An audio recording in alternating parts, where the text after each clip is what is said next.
गीता अध्याय 15 के श्लोक 16-17 में 3 प्रभु बताए हैं।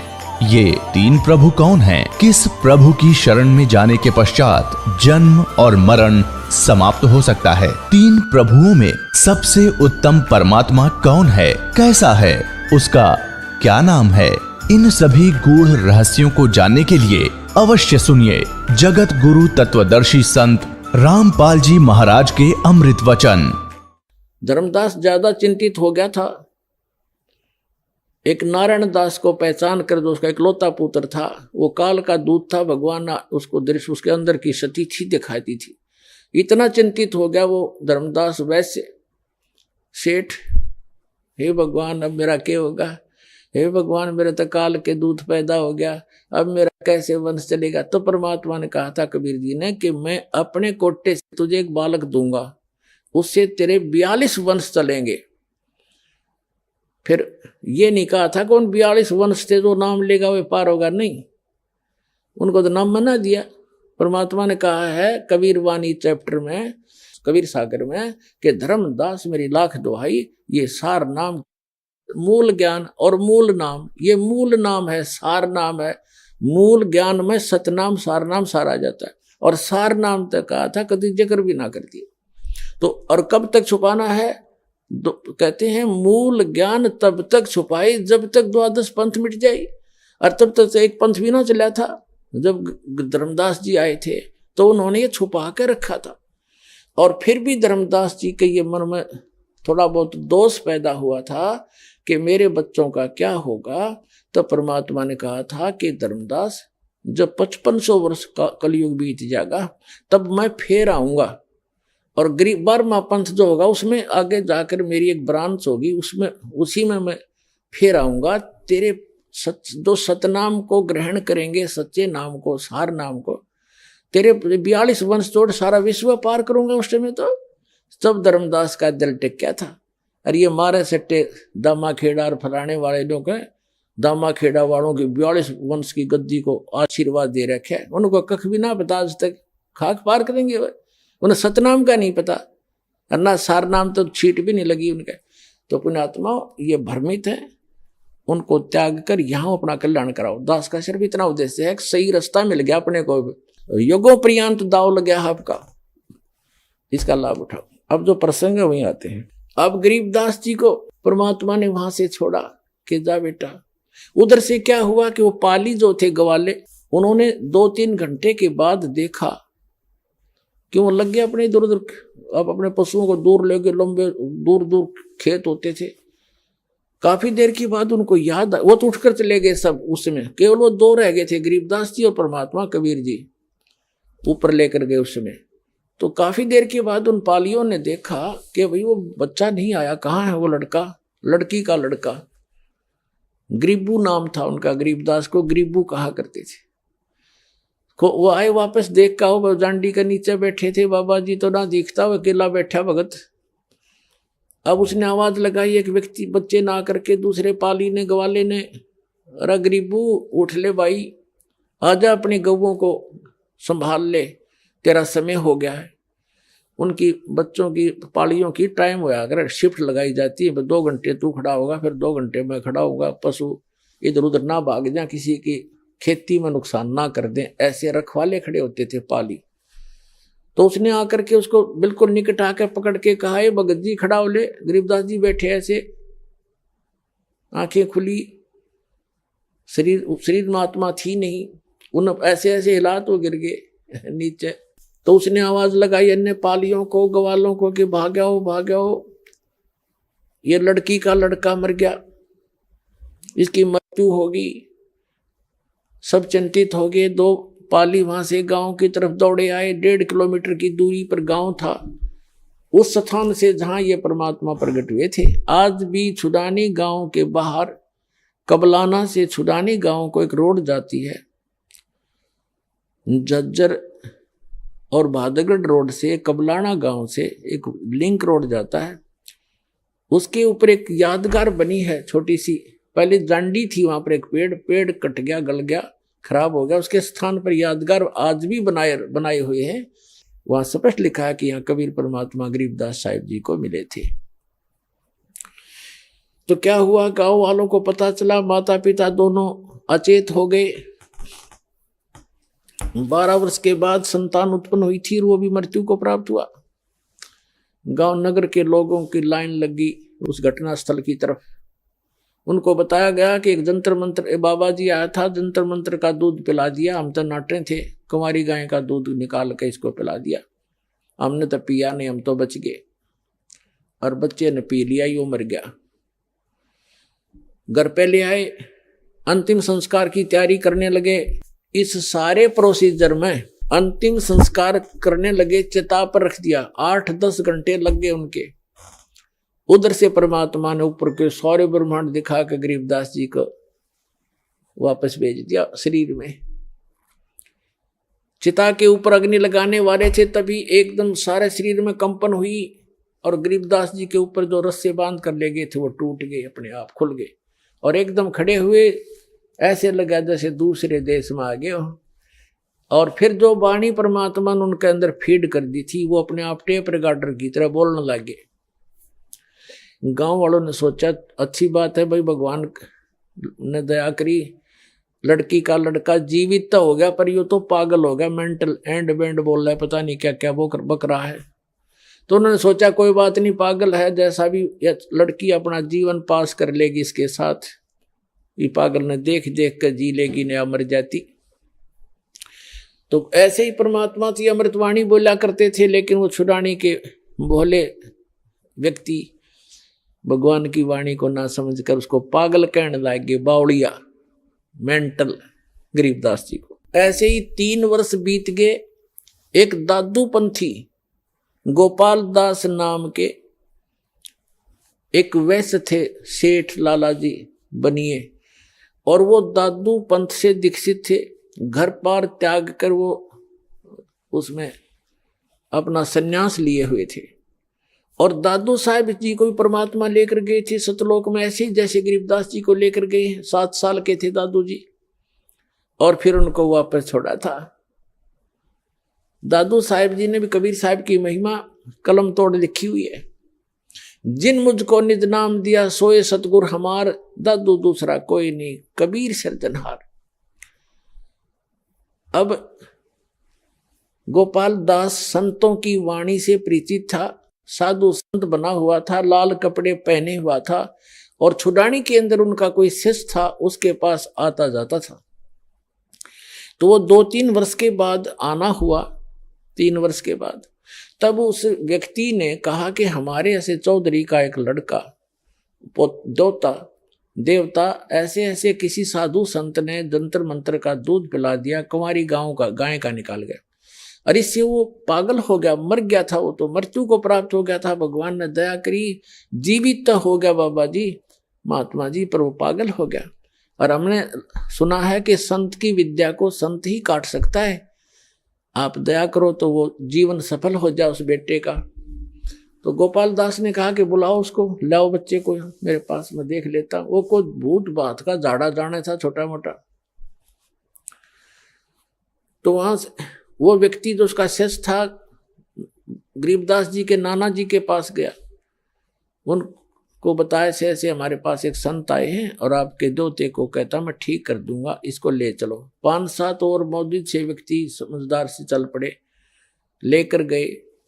संत जी ने पूछा गोपाल दास ने गरीबदास जी से 13 वर्ष के बालक से कि बेटा वो कौन था जिसने तेरा जीवन नाश कर दिया? तब गरीबदास जी ने कहा कि मेरा जीवन नाश नहीं किया, मुझे तो आबाद कर दिया, बर्बाद नहीं किया, मुझे आबाद कर दिया। क्या बताया कि हम सुल्तानी नानक तारे दादू को उपदेश दिया, जात जुलाहा भेद नहीं पाया, वो कौशी माए कबीर हुआ। अब यह वाणी जब गरीबदास जी ने बोली, गोपाल दास के सारा शरीर सिहर गया, उसका आत्मा ने करण हुई सारे शरीर में। कैसी गजब की वाणी बोल दी कि मैं और अब्राहम अदम सुल्तान और नानक देव जो सिख धर्म के प्रवर्तक हैं, इसके बारे में बताया कि हम सुल्तानी नानक तारे और दादू को उपदेश दिया। नानक साहब जी को परमात्मा स्वयं आकर के बेई नदी से लेकर गए थे, फिर उनको तीसरे दिन वापस छोड़ा था। तो इसी प्रकार बता कि हम सुल्तानी नानक तारे दादू को उपदेश दिया। आपके दादू जी को भी वही कबीर साहब मिले थे, सतलोक लेकर गए थे, वापस छोड़ा था। और जात जुलाहा भेद नहीं पाया, वो काशी माए कबीर होया। अब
बीच में छोड़ कर जाओ तो मैं नहीं लिखवाऊंगा, तुझे पाप लगेगा।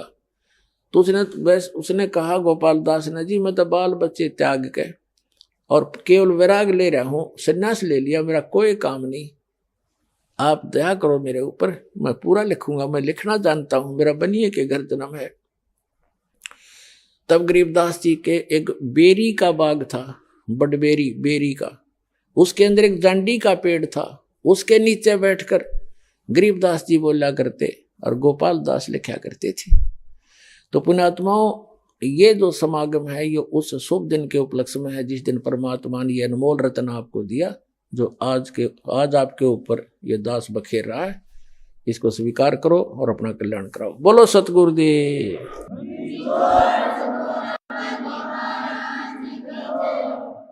परम पिता परमात्मा पूर्ण ब्रह्म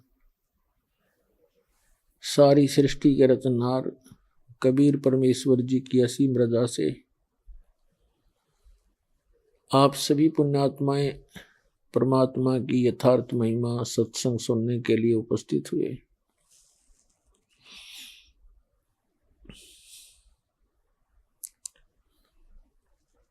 सत्संग के अंदर आने से पुण्यात्माओं को, भक्त आत्माओं को मनुष्य जीवन के उद्देश्य का ज्ञान होता है। जब तक हम सत्संग नहीं प्राप्त करते, सत्संग नहीं सुनते, तो हम अपने दैनिक कार्यों को जो हम कर रहे होते हैं उन्हीं को अंतिम मान बैठते हैं। और सत्संग के अंदर परमात्मा की महिमा बताई जाती है, मनुष्य जीवन के मूल कर्तव्य को याद दिलाया जाता है। पुण्यात्माओं, आज का जो सत्संग समागम प्रारंभ हुआ है ये एक विशेष महत्वपूर्ण दिवस है। फाल्गुन उतरते की द्वादशी, इस दिन परमात्मा स्वयं आकर के अपनी प्यारी आत्मा आदरणीय गरीबदास साहिब जी गांव छुड़ाने जिला झज्जर हरियाणा वाले को मिले थे। आदरणीय गरीबदास साहिब जी ने परमात्मा से परिचित होकर के सतलोक को आंखों देखा, भगवान को, परमात्मा को, अल्लाह गॉड को अपनी आंखों देखा, और जहां वो परमात्मा रहता है उस स्थान को देखा। और पुण्यात्माओं, एक आश्चर्य की बात है, आज तक के इन महापुरुषों को छोड़कर जिनको भगवान स्वयं परमात्मा आकर मिले, सचखंड लेकर गए, सतलोक लेकर गए और फिर वापस पृथ्वी पर अपने गवाह बनाकर, साक्षी बनाकर छोड़ा, उनके अतिरिक्त सभी ने परमात्मा को निराकार बताया है, बॉडीलेस बताया है, उसका कोई काया नहीं है। पुण्यात्माओं, जिन महापुरुषों ने परमात्मा को देखा और उन्होंने परमात्मा की सारी महिमा आंखों देखी, बताई, और हम इन नकली गुरुओं के द्वारा इतने भ्रमित कर दिए गए। भगवान की महिमा उन महापुरुषों ने हमें बताने की, समझाने की चेष्टा की, वो हमारे गले उतरी नहीं। अब जैसे आदरणीय गरीबदास साहिब जी ने कहा कि अनंत कोटि ब्रह्मांड का एक रति नहीं बाहर, और सतगुरु पुरुष कबीर हैं ये कुल के सिरजनहार। कौन कबीर? वो भी क्लियर किया। हम सुल्तानी नानक तारे दादू को उपदेश दिया, जात जुलाहा भेद न पाया वो काशी महे कबीर हुआ।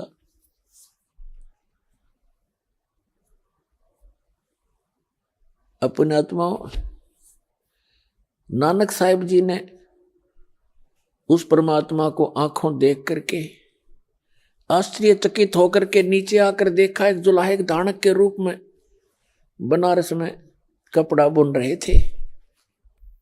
जब आकर के देखा तब कहा था, फाई सूरत मुलुक की वेश, ए ठगवाड़ा ठगी देश, खरा सियाणा बहुता बार ये धानक रूप रहा करतार। लोगो यो धानक रूप रहा करतार, नीच जात परदेसी मेरा, छिन आवे तिल जावे, ताकि संगत नानक रंदा क्यों कर मुंडा पावे।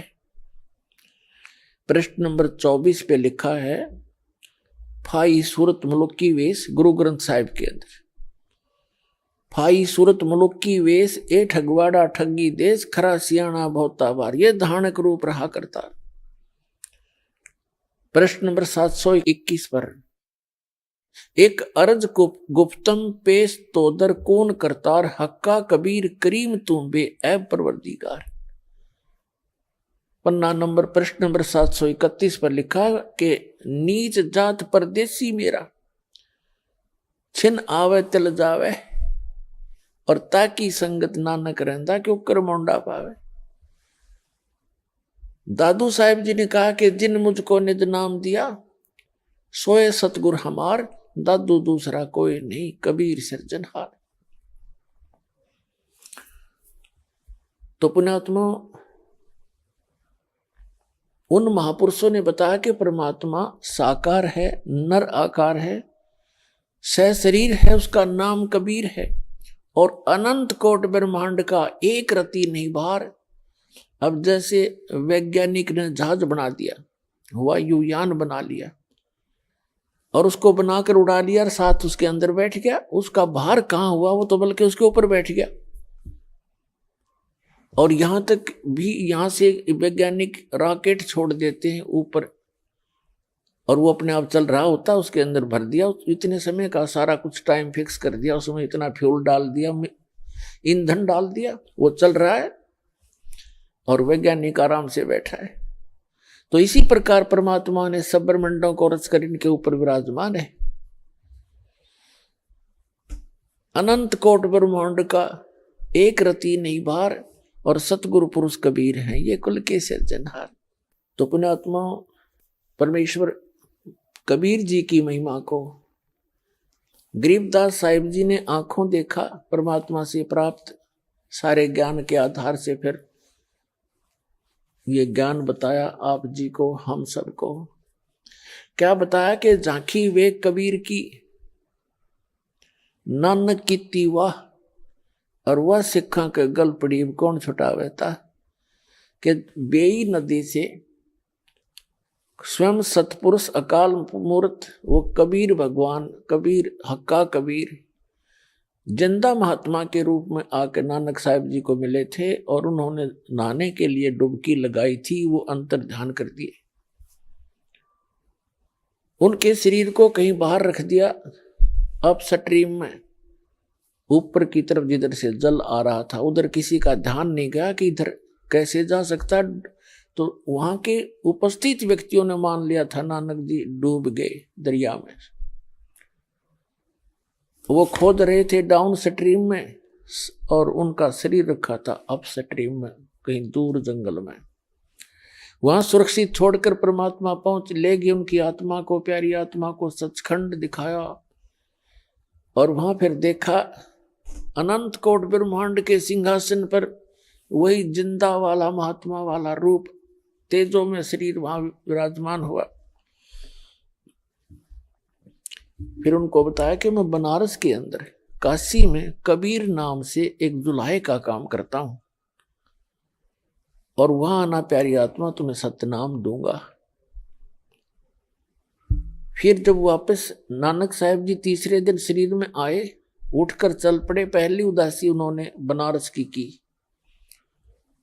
और वहां सभी व्यक्तियों से, जितने भी संत महात्मा वेल नोन थे, उनसे प्रश्न करते हुए जा रहे थे कि ब्रह्मा विष्णु महेश के माता पिता कौन है, क्योंकि परमात्मा ने उनको सारा ज्ञान समझा दिया था, सृष्टि रचना तक का ज्ञान खूब दे दिया था। कोई भी इस जवाब प्रश्न का उत्तर नहीं दे पा रहे थे। रामानंद जी के पास पहुंचे, वेल नोन सुप्रसिद्ध एक महर्षि कहलाया करते थे ब्राह्मण। उनसे भी यही प्रश्न किया, तब उन्होंने बताया कि खुद परमात्मा आए हैं इस पृथ्वी पर और रामानंद जी को भी परमात्मा ऐसे लेकर गए थे सचखंड में और फिर उनको वापस छोड़ा था। तब रामानंद जी ने भी, स्वामी रामानंद जी ने यही कहा था कि दो ठौर है एक तू भया एक से दो, गरीबदास हम कारणे तुम आए हो मग्न। तब उन्होंने बताया कि वो परमात्मा स्वयं यहाँ आए हुए हैं और एक जुलाहे के रूप में, धानक के रूप में लीला कर रहे हैं। उनको पहचानना हासी खेल नहीं है, आम बात। आम व्यक्ति नहीं पहचान सकता उनको, वो स्वयं परमात्मा है।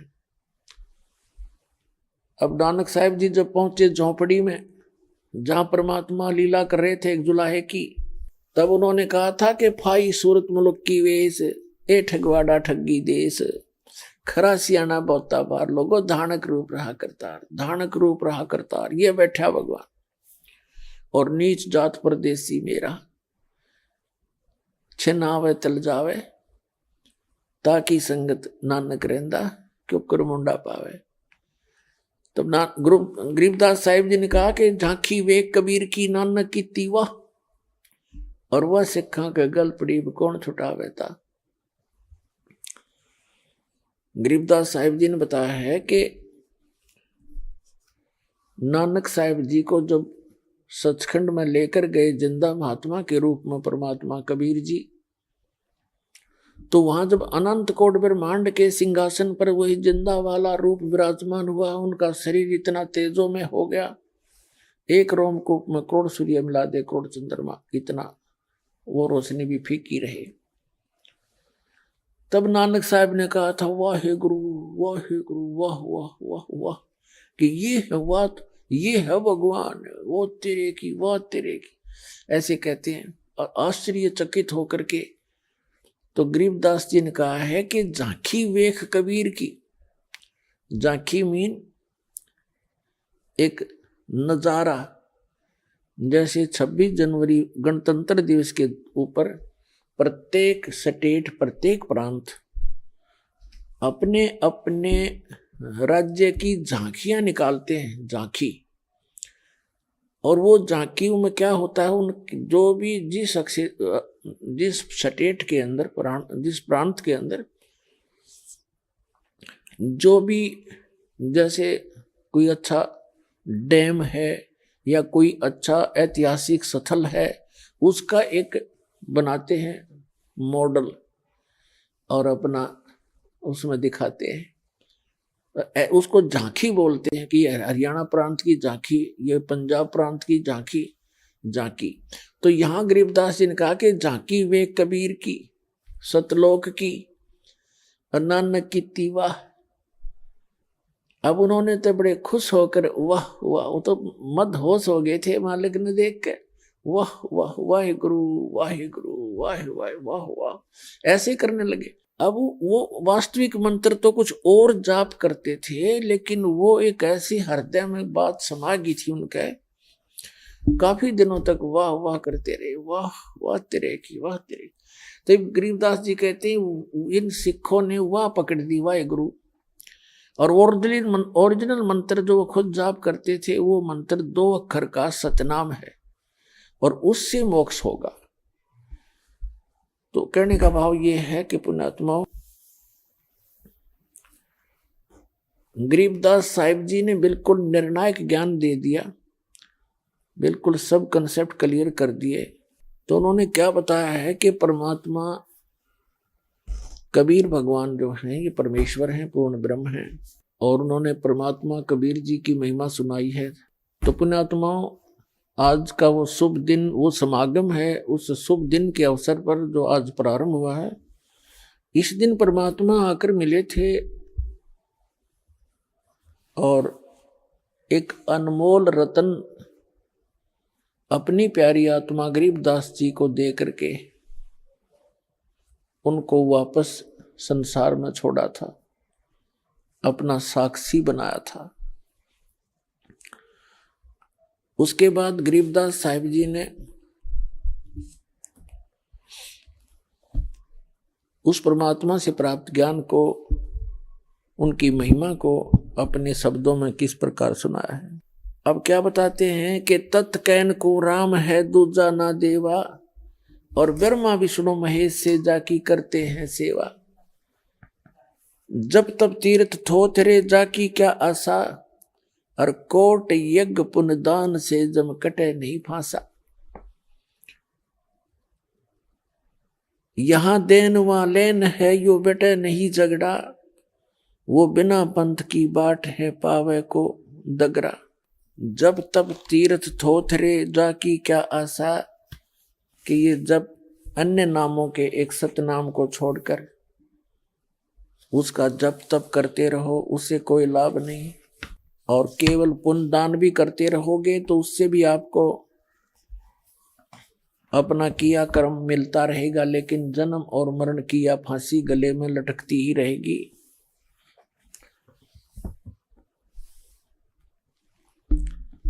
उसके लिए क्या बताते हैं परमात्मा,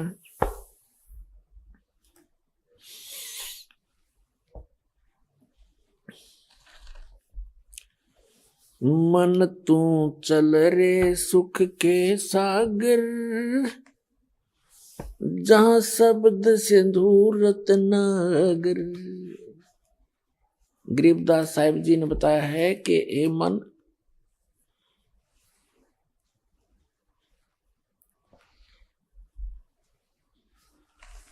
कि आप जहां रह रहे हो ये लोक ठीक नहीं है,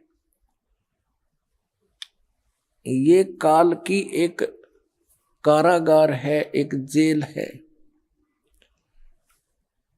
और इस जेल में आप इतने प्रसन्न रहते हो क्योंकि आपको इस जेल से निकलने का विकल्प पता नहीं चला, और आपने इस कैद को, इस जेल को ही अपना निवास स्थान मान लिया, जबकि आपको ये भी मालूम है कि आप यहां सदा नहीं रहोगे। और फिर इतनी अक्ल मारी जा रही हमारी, फिर भी हम यही सेट होने की चेष्टा करते हैं, कोठी बंगले बना के, और निरे कर्म फोड़ते हैं झूठी बात बना के, एक पेट के लिए। सारा जीवन बीत जाता इस प्राणी का, ये पेट का झंझट ही पूरा नहीं होता। पुण्यात्मा, सबसे पहले प्राणी को आहार की आवश्यकता होती है।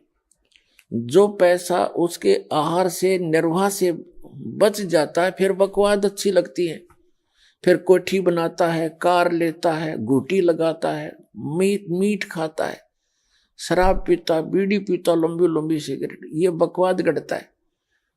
और जिनके पास हैंड टू माउथ है, जिनके पास पैसा खाने को मुश्किल है, वो कहां से ये चोचले करेगा। तो परमात्मा खुद आए थे इस गंदे लोक में रहने की और भक्ति करने की। उन्होंने एक रिहर्सल करके दिखाई थी। परमात्मा ने कहा था घर ते 3.5 हाथ घना ते 3.25, और कह कबीर इससे अधिक जो चाव है वह को नहीं विचार।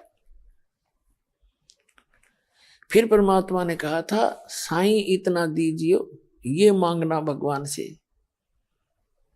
साईं इतना दीजियो जा में कुटुंब समावे, हम भी भूखे ना रहे, अतिथि न भूखा जाए। तो पुण्यात्माओं, इस सत्संग के वचनों से, यथार्थ ज्ञान से आपकी बुद्धि इस गंदे लोक से हटेगी। अभी तो हम यहाँ जकड़े पड़े हैं, और ये मालूम है कि श्वास का कोई किसी को भी, चाहे प्रधानमंत्री है चाहे राष्ट्रपति है, 1 सेकंड का उसको अपना भी भरोसा नहीं है, विश्वास नहीं है कि मैं कल हूं के नहीं। और फिर हम यही चमटे गाड्डे बैठे हैं, बड़ी बड़ी कोठियां बनाने में जुटे रहते हैं। तो उसके लिए भगवान हमें बताने आए थे कि आप जी यहाँ गलत रह रहे हो, आपका ये लोक नहीं है, आपका निज स्थान नहीं है। यहाँ तो कबीर साहब, गरीबदास साहिब ने कहा भगवान के ज्ञान से परिचित होने के बाद कि पहले गए ना बावड़े, बावड़े माने लौट कर नहीं आए, तुमसे पहले तुम्हारे दादे परदादे जो चले गए। पहले गए ना बावड़े रहते भी सब जाही, बिन साहेब की बंदगी कहीं ठोर ठिकाना नहीं। अब कहीं भी ठोर ठिकाना नहीं है। जैसे आप जी पृथ्वी पर रह रहे हो, आपका परिवार भी अच्छा है, आपकी संतान भी नेक है, आपको पोस्ट भी अच्छी प्राप्त है, या धन कोई फैक्ट्री आपकी अच्छी बनी हुई है, वित्त भी ठीक है, आपका वित्तीय हालत अच्छी है, और कल मृत्यु होगी, ये तो डेफिनेट है, तो होगी ही होगी, सबको मालूम है। लेकिन उसके पश्चात भी हम थोड़े से भी सतर्क नहीं होते, डरते नहीं। तो इसका कारण बताया परमात्मा ने, कबीर ये माया अटपटी सब गटानड़ी, और किस किसी ने समझाऊं या कुआ भांग पड़ी। यहाँ के झूठे सुख को इस काल ने आपके इतना नशा कर रखा है कि इतना कुछ कहने के बाद भी जीव के बस का नहीं है कि थोड़ा बहुत सतर्क हो सके। होता है यहां से निकलते ही फिर काल का इतना प्रेशर है, ये नहीं हुआ, वो नहीं हुआ, देखो वहां क्या हो गया, अब ये हो गया, कोई मर्यादाएं इतनी जकड़ रखी है, यानी इस जीव को कंडम कर देता है, इसकी भक्ति को चलने नहीं देता ये काम। लेकिन परमात्मा में इतना सामर्थ्य है, वो आपको ऐसे मंत्र देगा, आपके सब रास्ते खुलते चले जाएंगे, अगर सच्चे दृढ़ होकर सच्चे दिल से लगोगे। वो समर्थ है, और समर्थ के आगे इस काल की कोई भी नहीं चाल चलेगी। लेकिन आप जी ने सच्चे विश्वास के साथ इन मंत्रों का जाप और मर्यादा का पालन करना होगा, फिर रास्ते खोलेगा। तो तभी आपको ये भक्ति भी सुहावेगी, और आप भक्ति कर भी सकोगे और निभा भी सकोगे जब आप सच्चे दिल से भगवान को पुकारोगे। क्योंकि आपदाएं तो आ सकती हैं आपके ऊपर फिर भी, लेकिन जो ही आप पुकार करोगे दाता के सामने, आपकी सारी आपदाएं छू मंत्र हो जाएंगी तुरंत। कहते हैं सतगुरु शरण में आने से आई टले बला, और जय मस्तक में सूली हो, भाग्य में सूली हो व कांटे में टल जा, ऐसे आपको सुख होने लगेगा। तो प्रसंग तो चल रहा है, तो पुण्यात्मा बहुत सावधानी बरतनी पड़ेगी आपने।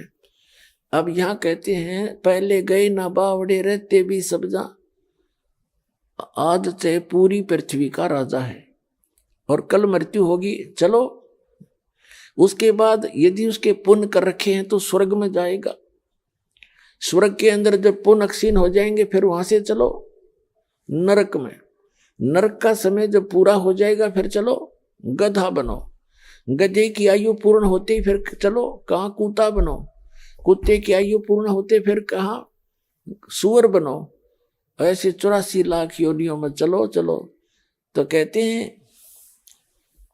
पहले गए ना बावड़े, यानी जो पहले चले गए उन्होंने तो आपको आकर बताया नहीं कि वो कितने कष्ट में रहे हैं, कहाँ कहाँ गए, और रहते भी सब जा, और बिन साहेब की उस परम पिता परमात्मा की भक्ति बिन कितने ठोर ठिकाना ना, या चलो चलो कहाँ मिटेगी, वो सतलोक में मिटेगी। श्रीमद् भगवत गीता अध्याय नंबर 18 के श्लोक नंबर 62 और 66 में, श्रीमद् भगवत गीता अध्याय नंबर 15 के श्लोक नंबर 1 से लेकर 4 में, और 16 और 17 में।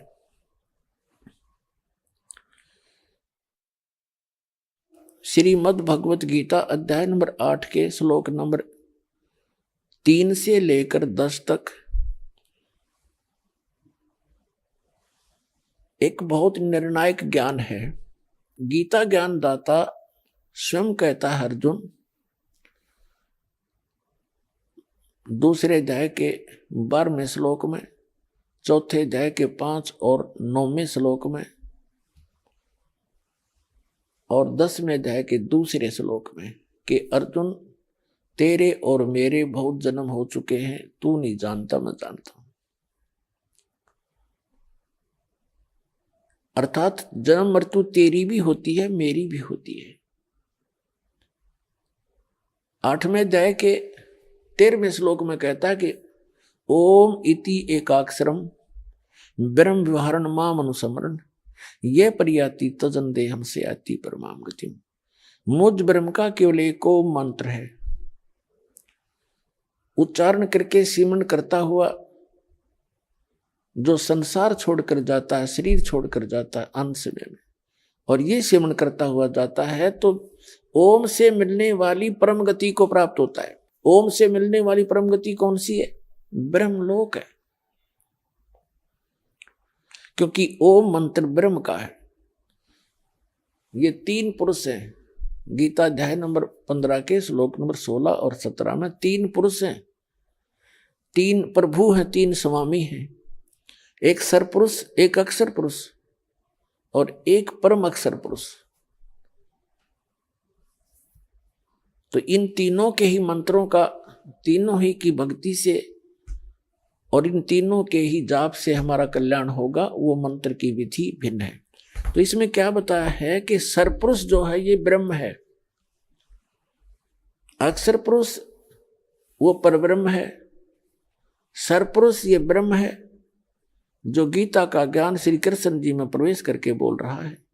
ये 21 ब्रह्मांड का स्वामी है। 21 ब्रह्मांड, एक ब्रह्मांड में क्या है, जिस ब्रह्मांड में हम रह रहे हैं इसके अंदर ब्रह्मा विष्णु महेश ये 3 मंत्री हैं, 3 देव हैं जो यहाँ के प्रधान देवता हैं। जैसे एक स्टेट, एक प्रांत के अंदर मंत्री होते हैं और उनका कंट्रोलर मुख्य मंत्री होता है, तो इनका जो पिता है ब्रह्मा विष्णु महेश जी के पिता है सरपुरुष, जो गीता अध्याय नंबर 11 के श्लोक नंबर 32 में कहता है कि अर्जुन मैं काल हूं और सबका नाश करने के लिए अब प्रवृत्त हुआ हूं। ये श्री ब्रह्मा, श्री विष्णु, श्री शिव जी के पूज्य पिताजी हैं और दुर्गा इनकी माता है।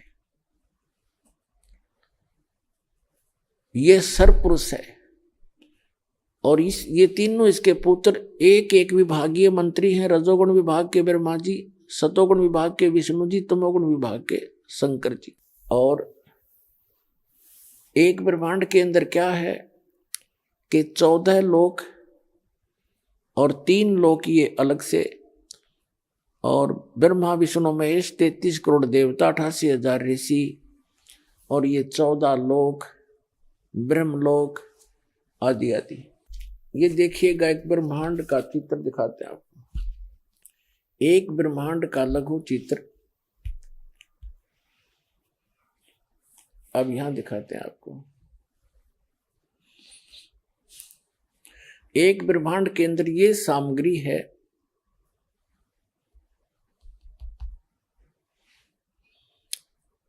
ये नीचे के पाताल लोक, तलातल, रसातल, सूतल, अतल, महातल, वितल, ये लोक, और ये पृथ्वी लोक, शिव जी का लोक, ब्रह्मा जी का लोक, विष्णु जी का लोक, ये धर्मराय का, ये स्वर्ग लोक और नरक इकट्ठा ही है। ये इंद्र का लोक, ये धर्मराय का लोक जो न्यायाधीश है उसका लोक, एक मानसरोवर है, ये है ब्रह्मलोक, ये ब्रह्मलोक है, इतना ये ब्रह्मलोक है। इस ब्रह्मांड के अंदर एक अलग से स्थान है, ये दुर्गा का लोक इस ब्रह्मलोक के अंदर ही बाहर एक समुद्र के टापू में है, एक टापू है समुद्र में। ये काल ने नकली सतलोक, महाइंद्र का द्वीप, नकली सतलोक, नकली अलखलोक, डुप्लीकेट अगमलोक और अनामी लोक की रचना कर रखी है। ये स्वयं ये शपथपुरी है, ये 88,000 द्वीप हैं और ये यहाँ एक विशेष गुप्त स्थान है इस काल भगवान का। ये 3 स्थान बनाकर रहता है, एक रजोगुण प्रधान क्षेत्र है, एक सतोगुण प्रधान क्षेत्र है और एक तमोगुण प्रधान क्षेत्र है। इसमें ये स्वयं जब रहता है, दुर्गा इसकी पत्नी है, दुर्गा जी इसको यहाँ रखता है। जब ये इस रजोगुण प्रधान क्षेत्र में ये दोनों रहते हैं, ये पंचमुखी ब्रह्मा बन जाता है और अपनी पत्नी दुर्गा को सावित्री रूप में रखता है। इन दोनों के संयोग से जो पुत्र उत्पन्न होता है इन्हीं की शकल का बन जाता है, ब्रह्मा की शकल का। उसी को ये रजोगुण युक्त कर देता है, क्योंकि ये स्थान सारा रजोगुण युक्त है और ये सतोगुण युक्त है। ये स्थान, इसमें स्वयं विष्णु रूप धारण करता है, दुर्गा को लक्ष्मी रूप धारण कराता है। इन दोनों के संयोग से जब जो पुत्र उत्पन्न होता है वो ऑटोमेटिकली सतोगुण युक्त हो जाता है। ये एक तमोगुण प्रधान क्षेत्र है, इसमें ये स्वयं इस रूप में रहता है और दुर्गा को पार्वती रूप में रखता है। इन दोनों के संयोग से जो पुत्र उत्पन्न होता है इसकी शकल का बन जाता है और वो तमोगुण युक्त हो जाता है। ये इस प्रकार एक ब्रह्मांड की ये सारी सामग्री समझो। फिर इन तीनों पुत्रों को ये जो इसी की शकल के होते हैं, इनको नीचे एक एक द्वीप दे देता है। इनकी राजधानियां भिन्न भिन्न है। यहां अपनी राजधानियों से केवल ये इन 3 लोकों के प्राणियों, पाताल लोक, पृथ्वी लोक और ये कोमन स्वर्ग लोक, इन 3 लोक के प्राणियों को ये इनको कंट्रोल करते हैं। जन्म, मृत्यु और स्वर्ग तही की ये यहाँ इनको व्यवस्थित रखते हैं इनके कर्माधार पर। अपुनात्मा रजोगुण क्षेत्र, तमोगुण क्षेत्र और सतोगुण प्रधान क्षेत्र कैसे होते हैं? जैसे किसी मकान के अंदर, किसी महल में, किसी घर में 3 कक्ष हों।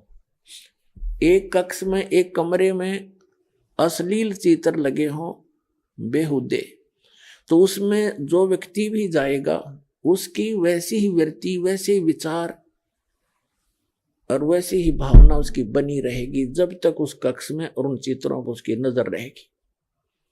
उसमें एक विशेष गुण उत्पन्न रहेगा, उसके बस की बात नहीं। और दूसरे कक्ष में लगा रखी हैं साधु संत फकीरों की, महात्माओं की चित्र। तो वहां जाने के बाद उस व्यक्ति का, उन महापुरुषों के चेहरों को देखकर, उनकी महिमा को याद कर करके उसका एकदम शांत सा रूप हो जाएगा, आत्मा शांत हो जाती है। और तीसरे कक्ष में हो जैसे सूरवीर और शहीदों के, देशभक्तों के चित्र, तो वहां जाकर अपने आप उसके मन की वृत्ति वैसे ही बन जाएगी, उसी प्रकार उसके अंदर जोश पैदा हो जाएगा। तो ऐसे इस काल भगवान ने इस ऊपर के स्थान पर ये 3 स्थान बना रखे। जब ये वहां दोनों रहते हैं, जैसे रजोगुण प्रधान क्षेत्र में रहते हैं, तो इसका ऑटोमेटिक उन चित्रों को, वहां की दृश्यों को देख देख कर इतना इसके अंदर वो रजोगुण प्रधान प्रभावित रहता है। और उस दौरान जो पुत्र की उत्पत्ति होती है उसके अंदर वो गुण ऑटोमेटिकली आ जाते हैं। जैसे एक लड़के का, एक व्यक्ति चोर था और उसका लड़का हो गया 8-9 वर्ष का, चोरी करने लग गया। उसकी दादी जी ने नाम ले रखा और सत्संग कर रहे, वहीं से उसने 10-20 रुपये निकाल लिए। तो वहां के व्यक्तियों को पता था कि ये लड़का यह गलती कर सकता है, उसको पूछा था छिकरी, उसने उसके पास वो पैसे पा गए तो उसे समझाया, बेटा तू ऐसी गलती क्यों करता है, आपने नाम भी ले रखा अपनी दादी जी के साथ में। तो वो कहता जी मेरे बस की बात नहीं, अपने आप मेरे अंदर पता नहीं कैसी प्रेरणा होती है, निकाल लूं, ये उठा लूं, वो छुपा लूं। तो वो उस चोर के गुण उसमें आगे बेटे में।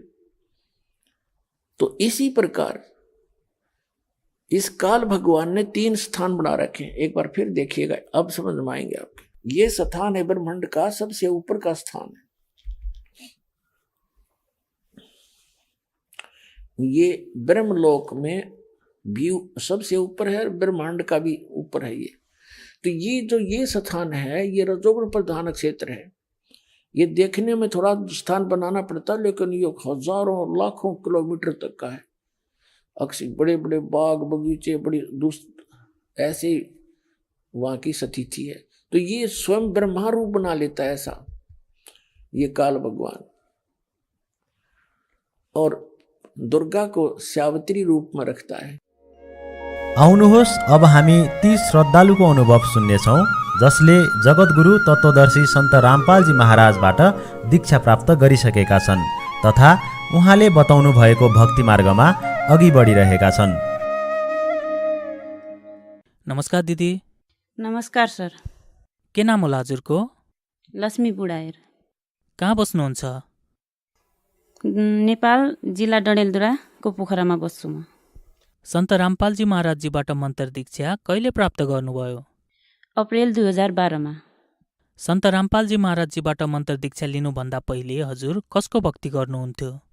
हाम्रो समाजमा चलिरहेको परम्परागत पूजापाठ, देवी देवताको पूजा, व्रत राख्नु, हप्तामा 3 व्रत राख्नु, अनि नवरता देवीको पूजा गर्नु, जो पनि साधना परम्परा चलिरहेको थियो त्यो सबै पूजापाठ गर्थे।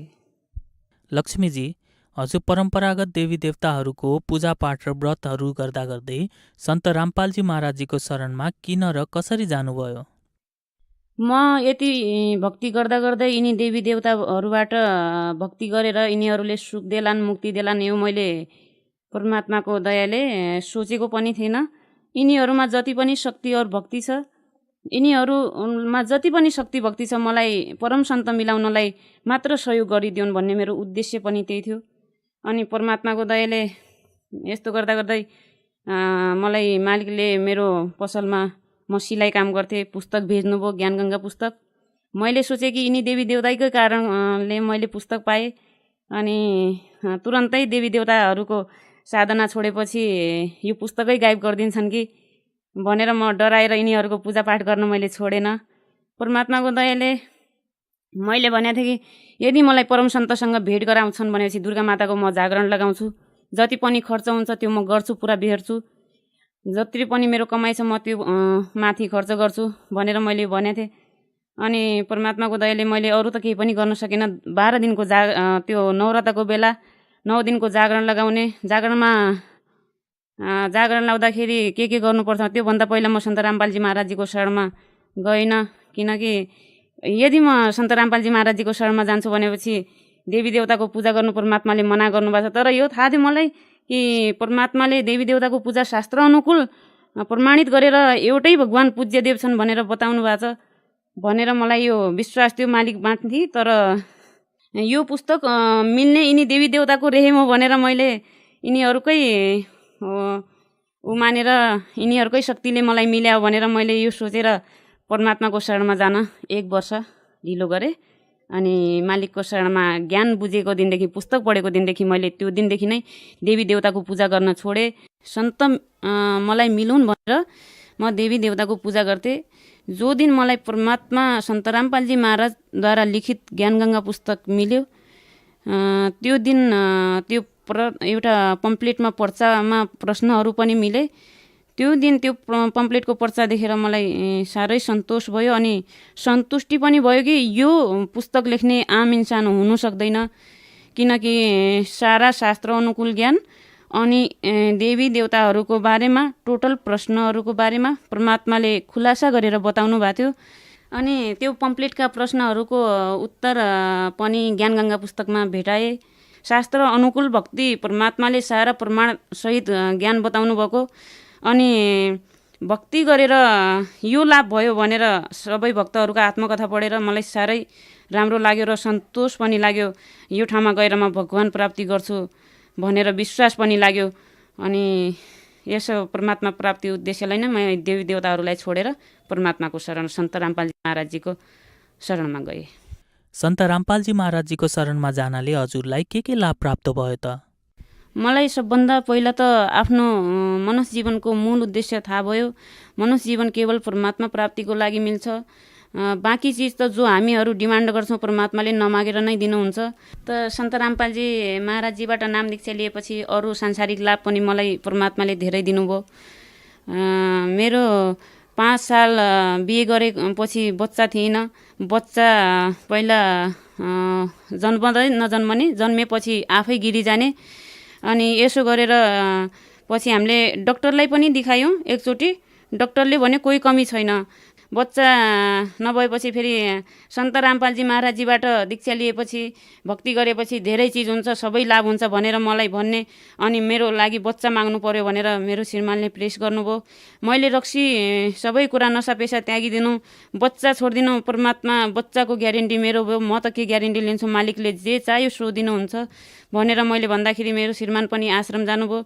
आश्रम गएर नाम दीक्षा लिनुभयो। नाम दीक्षा लिएर फर्स्टैचोटि प्रार्थना गर्नुभयो, गुरुजी मलाई बच्चा चाहियो भनेर। परमात्माले आशीर्वाद दिनुभयो। परमात्मा सन्त रामपालजी महाराजले आशीर्वाद दिनुभयो। त बच्चा हुँगे बेटा तेरे भनेर भन्नुभयो। तो परमात्माको दयाले त्यही दिनदेखि बच्चा अनि फेरि रोकिएर 1 सालपछि परमात्माले मलाई एउटा छोरी दिनुभयो। अनि छोरी दिनुभयो फेरि परमात्माको दयाले। त्यो पछि बरुवाला आश्रममा जति बेला परमात्माको हाम्रो आश्रममा बरुवाला काण्ड गर्यो, बाह्रको पुलिसहरू गएर फोर्सहरूले धेरै कुराहरू उपद्रव मचायो। त्यति बेला म पनि त्यहीँ उपस्थित थिएँ। उपस्थित हुने बेला सानो त्यो छोरी 15 महिनाको थियो। त्यति बेला 15 महिनाको छोरी 15-20 जनाको तल पर्यो। अनि तल परेपछि मेरो हातबाट छुटिहाल्यो। त्यो छुटेर पछि म पनि धेरैजनाको तल च्यापिएँ। फेरि म जसो भए पनि ठुलो मान्छे थिएँ। अब मैले सानो बच्चा 15-20 जनाको तल परिसकेपछि जीवित बस्दैन होला भनेर मैले त्यसलाई मृतक सोचेर त्यहाँबाट उठाएँ।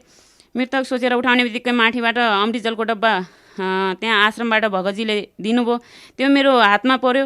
मैले सोचेँ कि यसलाई लगेर काहीँ न काहीँ दाह संस्कार जसो तसो पनि गरिदिउँला भनेर त्यहाँबाट उताउँदाखेरि उसलाई अमृतजल मुखमा हाल्दाखेरि अमृतजल खान लाग्यो। मालिकको दयाले परमात्माले उसलाई वहाँनिर जीवित गरिदिनु भयो। सन्त रामपालजी महाराजजीको भक्ति सुरु गरेपछि भक्ति विरोध, परमात्माको भक्ति छोड्नुपर्छ भनेर घरको सबैजना मान्छेहरूले परेशान गर्न लागे। घर परिवार या त भक्ति छोड्नुपर्छ या त घर छोड्नुपर्छ भनेर भन्दाखेरि मलाई पनि परमात्मा सन्त रामपालजी महाराजजीले ज्ञानद्वारा बताउनु भएको थियो कि परमात्माको भक्ति मिलिसकेपछि घर त छोडिदिनु, देश पनि यदि कोही निकाल्छ भनेपछि परमात्माको भक्ति यति किमत छ, छोड्नु पर्दैन। यो परमात्माले भनेको मलाई हृदयमा जमेको थियो। अनि म परमात्माको दयाले डगमग मालिकले मलाई हुनु दिनु भएन। अनि घर परिवारले आफ्नो कोसिस गर्नुभयो छुडाउनलाई। उनीहरूलाई ज्ञान नभएर परमात्माको भक्ति गर्न भनेको गलत हो, यो सो आफ्नो घुलघाल गर्ने, यताउताबाट जन्तर मन्तर गरेर तान्त्रिकहरू बोका काट्ने, यसलाई छुडाइदिनु भनेर अनि टाउकोमा ल्याएर काहीँबाट जन्तर मन्तर गरेको चामल फ्याँक्ने यो गरेर सबै उनीहरू गरेर थाक्नुभयो। मालिकको दयाले अहिले परमात्माको दयाले उनीहरू विरोध, परमात्माले उनीहरूको विरोध समाप्त गरिदिनु भयो। फेरि सन्त रामपालजी महाराजजीको भक्ति गरेर धेरै लाभ भयो, धेरै लाभ भयो। एकचोटि यसरी नै यो 2 महिना अगाडि, 2-3 महिना अगाडि धेरै ज्यादा 20 वर्ष भयो। 20 वर्ष भएर मलाई परमात्माले सपनामा देखाउनु भयो कि घर एक कुना पुरै धसेर जान्छ, घर नै भत्कन्छ मेरो। त्यसै दिन परमात्माको दयाले आँगन पुरै गयो घरको। मतलब घर बच्छ भन्ने, घरमा पनि म 2 दिन अर्कोको घरमा गएर बसेँ। अब घरै जान्छ मुस्किलले। मालिकले मलाई घर पनि परमात्माले दिनुभएको हो। म भाडामा बस्थेँ, परमात्माको दयाले मलाई एउटा मालिकले बस्ने घर पनि दिनुभएको छ। त्यो घर पनि अब मालिक म घरमा बसिरहेको थिएँ 2-3 वर्षसम्म आफ्नो भक्ति गरिरहेको थिएँ। अब मलाई अर्कोको घरमा बस्नु, माछा मासुको गन्दगी आउँछ भनेर मलाई चिन्ता लाग्यो, अर्कोको घरमा बस्नु पर्यो। घरको आँगन पुरै गइहाल्यो, लगभग 1.5-2 मिटर जति तल बसिहाल्यो, घर मात्र बच्यो। घरै भत्किन्छ भनेर भन्न लाग्यो सबैजनाले। परमात्माको दयाले तुरन्तै त्यहाँ घरको काम भइहाल्यो। घरको काम हुने बित्तिकै परमात्माले घरलाई केही पनि हुनु दिनु भएन। अर्को लाभ परमात्माले मेरो छोरीलाई यसरी बिरामी भयो।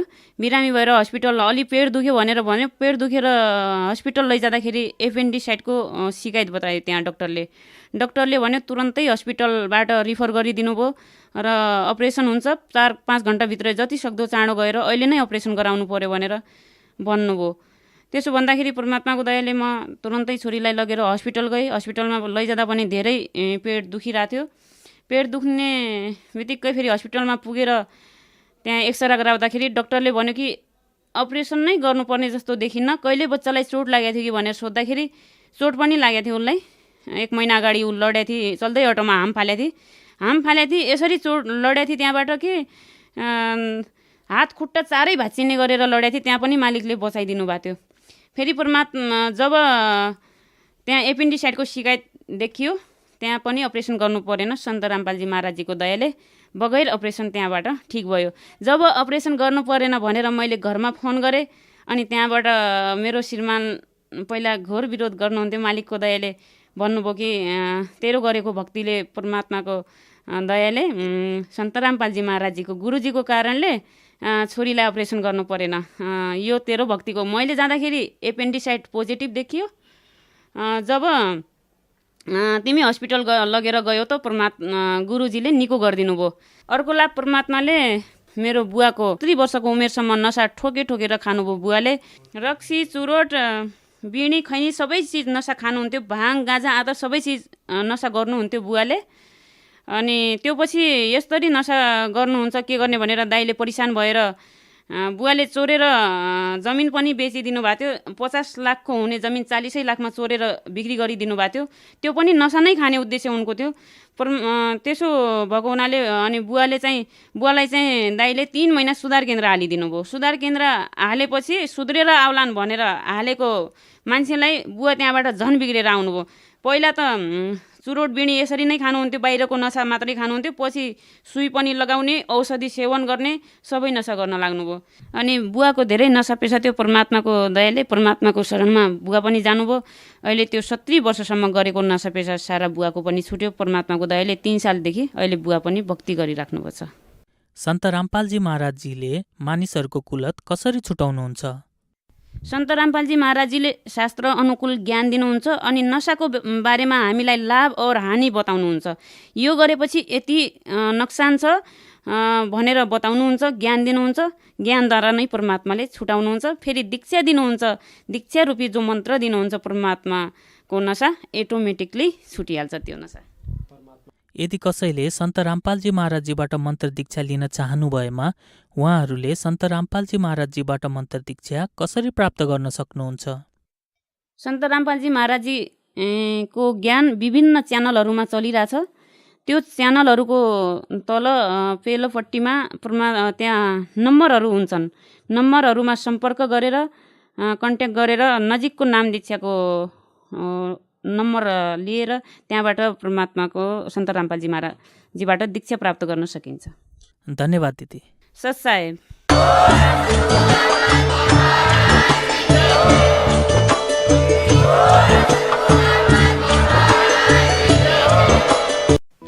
आप सुन रहे थे जगत गुरु तत्वदर्शी संत रामपाल जी महाराज के मंगल प्रवचन।